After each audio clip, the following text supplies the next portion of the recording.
Hey, Break Timers, it's Patrick McMullen, and welcome back to episode 70, hosted by Rob Hunter. And yeah, this is me, and we always like to bring topics that are going to enrich your life. And Rob here talks about one of the hardest, how to get a raise and how to ask for it. So listen in to Rob and enjoy.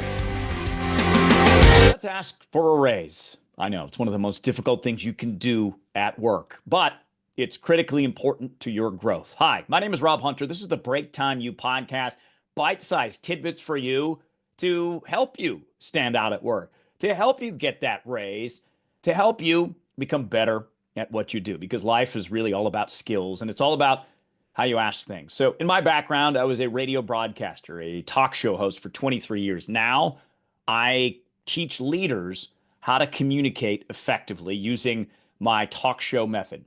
And we're going to talk about how to use the talk show method when asking for a raise. At one point in my career, I got a big promotion. The promotion was going to kick in August, and that promotion came with a significant raise, a 50% salary bump. But the problem was that salary bump didn't kick in until October. So we had August and September and half of October, 2.5 months of not getting the salary that I was promised. So I had to go in and I had to talk to my boss about this. It was very uncomfortable, but it was all in the prep process that helped me be successful. I'm going to tell you that story in just a second. But before we get to that, let's set this up with some advice from one of the GOATs, one of the greatest of all time. She's into real estate.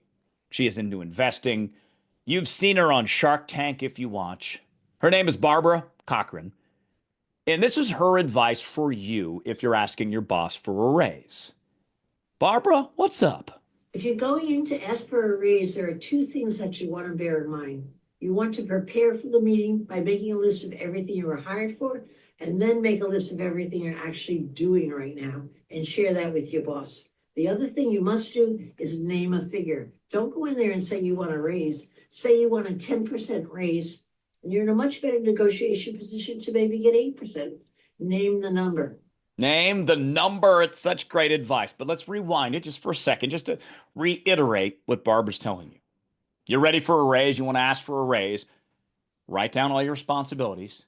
Write down any new ones that have been added since your last raise. Or if you want to get gangster, write down new responsibilities you'd love to have. Because bosses typically are hamstrung by numbers.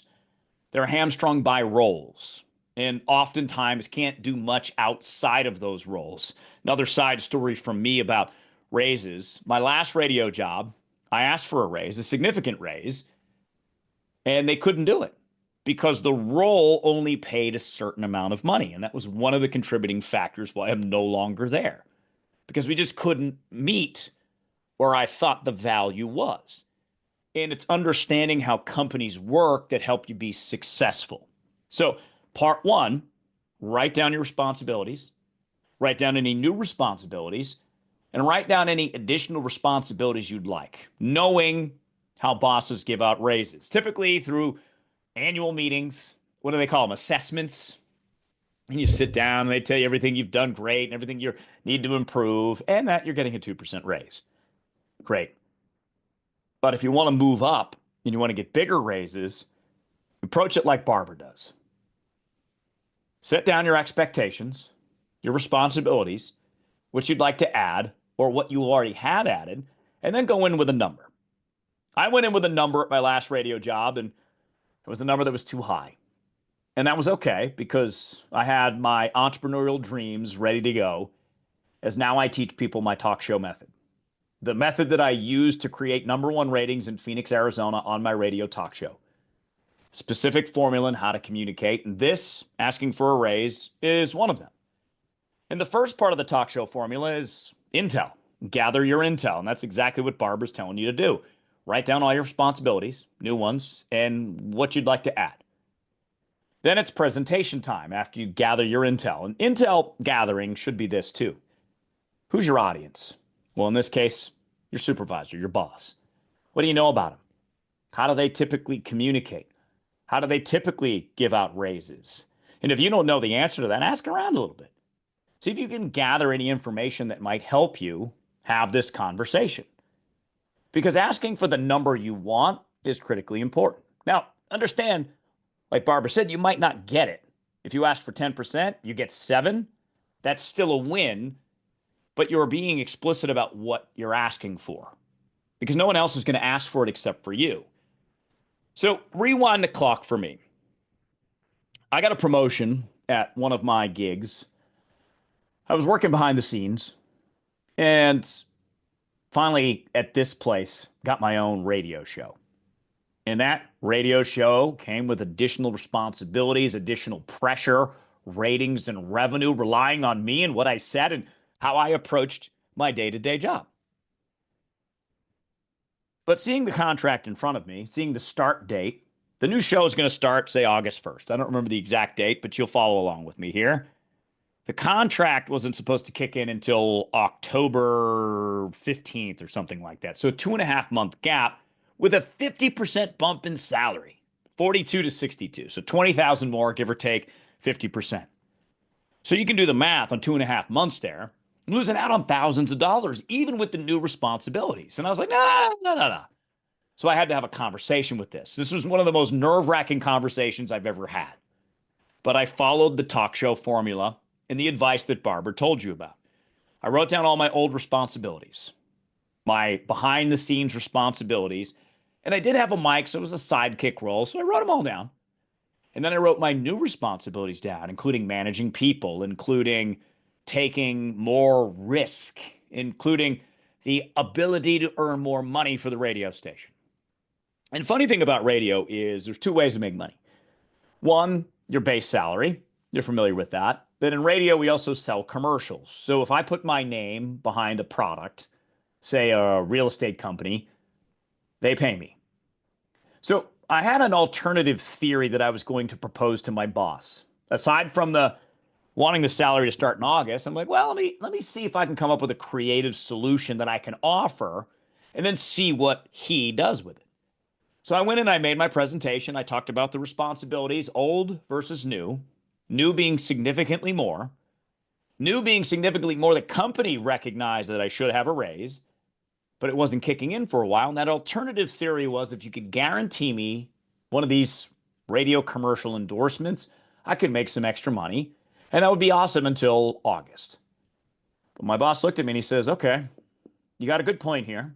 I see the difference in responsibilities, but I don't know that I can get you a guaranteed endorsement, but give me 24 hours. Let me see what I can do. So I laid the groundwork. Now I had to wait that excruciating 24 hours to find out if I was going to get my raise or get something alternative. And I wasn't sure I was going to get all the way there to the salary of 62. I thought, well, maybe they could bump me up to 50. That'd be all right.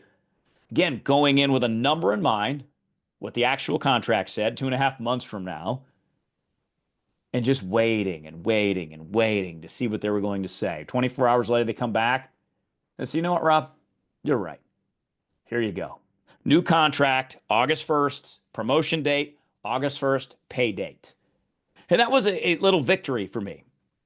Not just because I got the raise, but because I stood up for myself and I asked for what I wanted in that moment, because that's really what Barbara is saying here. It's not being unrealistic and walking into your boss and saying, I want a 50% raise or I quit, because that's not effective.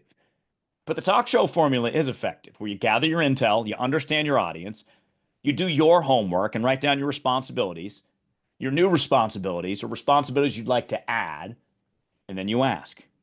And be realistic about what raises are too, because oftentimes you don't get a 50% raise unless you get a major promotion like I did. Year over year, I think the average is somewhere around 3%. Well, you want to shoot for more than that. But in order to get more than 3%, you're going to have to ask for more.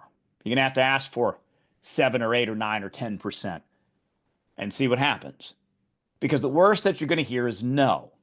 And even if you hear no, the fact that you went in there to your boss and asked for something so uncomfortable is a win, because that prepares you for the next one. And if the no is now, start thinking about how you can add responsibilities this year so that you can ask for a raise later on in the year or next year or whenever your next annual review comes to due.